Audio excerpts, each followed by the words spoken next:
Hi, I'm WBZ meteorologist Sarah Wroblewski, tracking the conditions for our Labor Day, but also eyes down in Dorian because it has already broken some records as one of the strongest Atlantic hurricanes on record with respect to the maximum winds. As we saw max winds of 185 miles per hour, gusting higher than that. It's now tied for second place.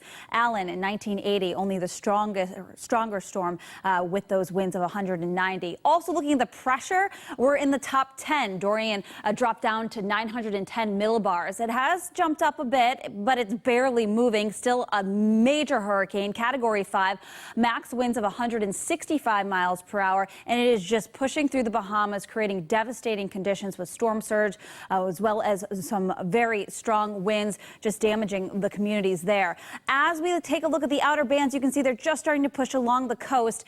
The question that we're going to be watching is just how quickly do we start to see that change to the north, and that will really have a big impact on what kind of impacts we will see for parts of Florida and the southeast coast. So catastrophic winds and storm surge today for the Grand Bahama Island, as it's not really budging. So they're going to be dealing just with the powerful wind for hours. Life-threatening storm surge and hurricane force winds expected for Florida.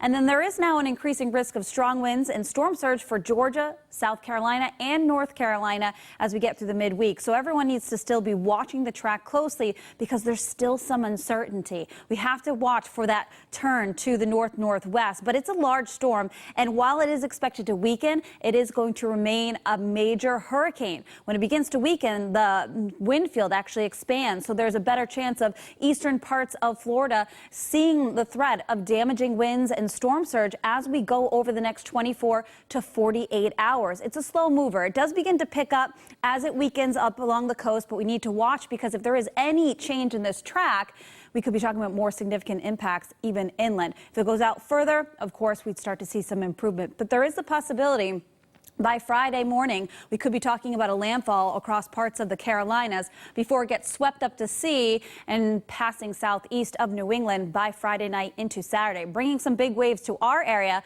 But again, if it gets pushed further north, we'll have to watch that very closely because sure enough, parts of New England in that cone of uncertainty as we'll be watching for the potential of some coastal wind, even some rain if it gets closer. So eyes on Hurricane Dorian through the day today. As for us, we've got some wet weather to be concerned about, too. We actually have a system out to the west, and this is going to bring us the chance of some scattered showers and storms. Isolated stronger storm can't be ruled out with damaging winds, even rotation, as we go through the afternoon and evening hours. That's your best bet.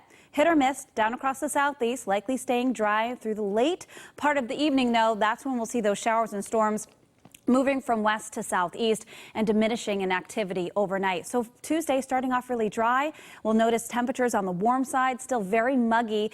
And then on Wednesday, clouds increase and the chance of showers and storms come back by the afternoon. So today, expect temperatures mainly in the 70s. Again, the chance of that shower or storm, especially as we get into the afternoon and evening hours. And even down across the southeast, you may see some dry times, some breaks in the cloud cover, but can't rule out that stray shower or storm as we go through the evening overnight. So Tuesday, looking for temperatures near 80, back to 80s on Wednesday, the chance of a shower or storm, cooler for your Thursday, and then Friday into the weekend, we'll have to watch the exact track of Dorian and if there could be any impacts to our local area.